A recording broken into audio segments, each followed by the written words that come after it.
Hello বন্ধুরা, আনন্দ পাঠের পক্ষ থেকে সকলকে স্বাগত। আজ আলোচনা করব অজিত দত্ত রচিত কবিতা নোঙর। এই কবিতাটি ওয়েস্ট বেঙ্গল বোর্ড এবং সিবিএসই বোর্ডের নবম শ্রেণীর পাঠ্য। নোঙর একটি রূপকধর্মী কবিতা। এই কবিতার আক্ষরিক অর্থের গভীরে রয়েছে আরেকটি অর্থ বা ব্যঞ্জনা। লাইন ধরে সম্পূর্ণ কবিতার আক্ষরিক এবং এই অন্তর্নিহিত অর্থ বিশদে ও যথাযথভাবে ব্যাখ্যা করব আজকের এই ভিডিওতে। তাই তোমরা যদি পুরোটা না শোনো তাহলে কিন্তু কবিতাটি বুঝতে সমস্যা হবে। সেই সঙ্গে বলে রাখি, যদি তোমরা এরকম আলোচনা আরও পেতে চাও তাহলে চ্যানেলটি সাবস্ক্রাইব করে বেল বাটনটি অন করে দিও সঙ্গে সঙ্গে নোটিফিকেশন পাওয়ার জন্য। আর যদি ভালো লাগে তাহলে লাইক এবং শেয়ার করে পাশে থেকো।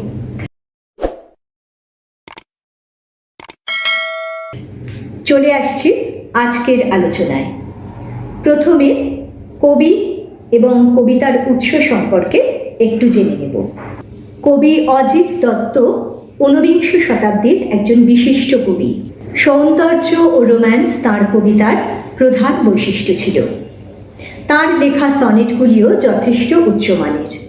তাঁর কয়েকটি উল্লেখযোগ্য কাব্যগ্রন্থ হল কুসুমের মাস, পাতাল কন্যা, নষ্ট চাঁদ ইত্যাদি।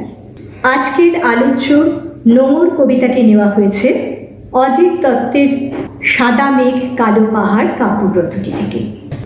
এবারে আমরা চলে আসব কবিতার পাঠ ও আলোচনায়।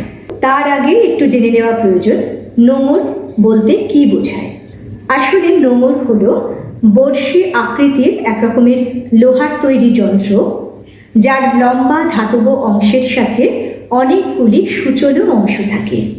এই সূচলো অংশগুলি নদী বা সমুদ্রের কিনারে মাটির সঙ্গে শক্ত করে আটকানো থাকে এবং আরেকটি অংশের সাথে নৌকা বা জাহাজের কাছি লাগানো থাকে। সেই কাছির অপর প্রান্ত দিয়ে লাগানো থাকে নৌকা বা জাহাজ। যদি কোনো নৌকা বা জাহাজ এইভাবে কাছির সঙ্গে নোঙরে বাঁধা থাকে তাহলে যতই স্রোতের টান থাকুক না কেন সেই নৌকা বা জাহাজকে তার স্থানচ্যুত করা যায় না। নোঙর গিয়েছে পড়ে তটের কিনারে, সারা রাত মিছে দাঁড় টানি, মিছে দাঁড় টানি। এর আক্ষরিক অর্থ হল বহু দূরের আহ্বানে যাওয়ার জন্যে পণ্য সামগ্রী ভরা কবির নৌকো পাড়ের কাছে আটকে রয়েছে, এগোতে পারছে না। ঠিক যেমন করে সুদূরের আহ্বানে কবির মন উদ্বেল হয়ে উঠেছে, সারা রাত তার মনের মধ্যে বাজতে থাকে সেই সুদূরের ডাকে সাড়া দেবার আকুতি, কিন্তু তা নিষ্ফল ও ব্যর্থ হয়ে যায়। তাই বলা হয়েছে সারা রাত মিছে দাঁড় টানি, মিছে দাঁড় টানি। জোয়ারের ঢেউগুলি ফুলে ফুলে ওঠে, এ তরিতে মাথা ঠুকে সমুদ্রের দিকে তারা ছোটে। জোয়ারের সময় নদীর জলরাশি স্ফীত হয়ে যায়, অর্থাৎ ফুলে ফেঁপে ওঠে।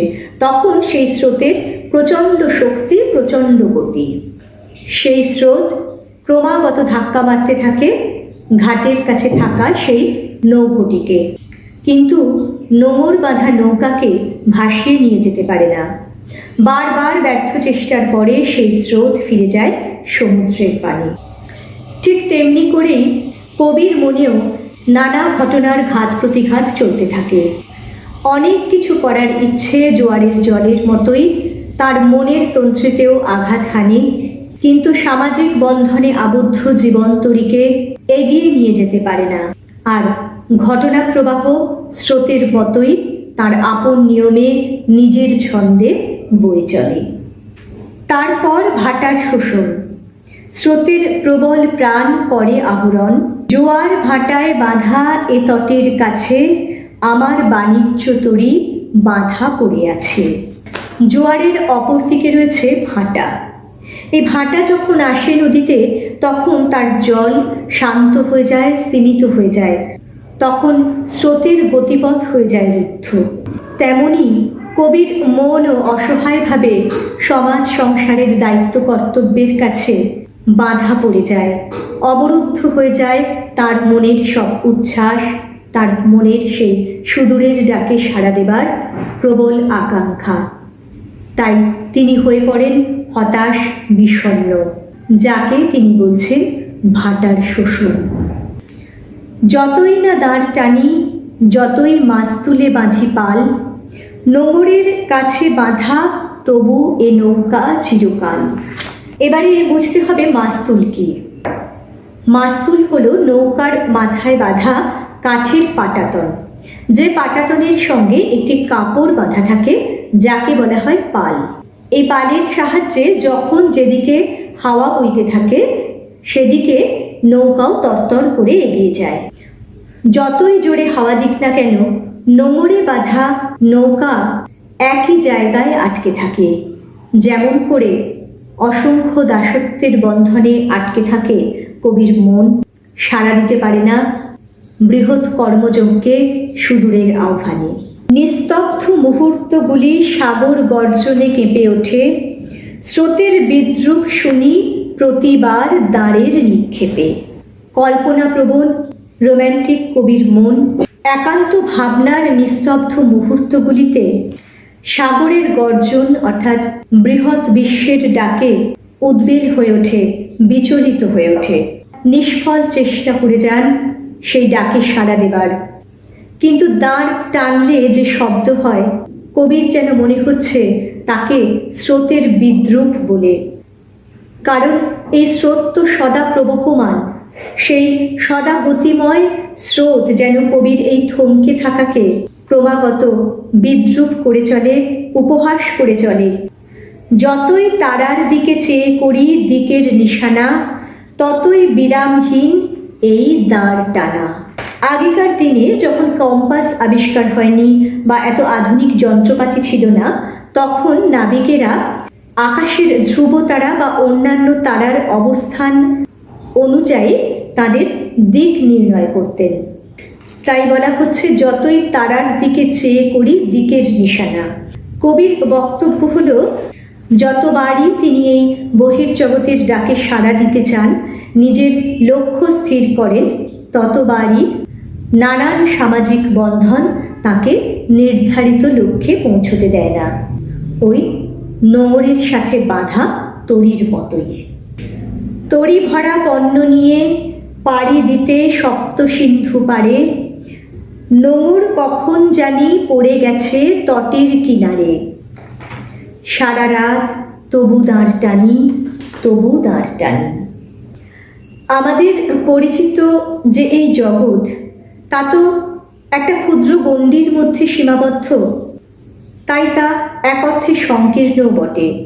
সেই ক্ষুদ্র সংকীর্ণ গণ্ডিবদ্ধ জীবনের থেকে অনেক সময় আমাদের মন চায় বৃহৎ এই বিশ্বের কর্মযজ্ঞে ঝাঁপিয়ে পড়তে, সুদূরের আহ্বানে সাড়া দিতে। বিশেষ করে কবির মতন এমন গভীর চিন্তাশীল, এমন কল্পনাপ্রবণ রোম্যান্টিক মানুষের ক্ষেত্রে সে কথা আরও অনেক বেশি করে সত্য। কিন্তু অসংখ্য দায়ভার ও মায়া মমতার বন্ধন থেকে আমাদের মুক্তি নেই। সেই বাধা অতিক্রম করার সাধ্য থাকে না বেশিরভাগ সময়, কিন্তু সেই অজানা অচেনার ডাক থেকেই যায় মনের গভীরে। তাই নিস্তব্ধ রাতে একান্ত অবসরে সারা রাত তবু দাঁড় টানি, তবু দাঁড় টানি। অতএব এই সম্পূর্ণ কবিতাটি আলোচনার পরে আমরা বলতে পারি, এর আক্ষরিক অর্থ হল, বহু দূরে সপ্ত সিন্ধু পারে যাবার জন্যে পণ্য ভরা কবির বাণিজ্য তরী ঘাটের কাছে বাঁধা পড়ে আছে। নদীর স্রোত, ক্রমাগত দাঁড় বাওয়া, জোয়ারের ঢেউ বা মাস্তুলের হাওয়া কোনো কিছুই সেই তরীকে এগিয়ে নিয়ে যেতে পারে না।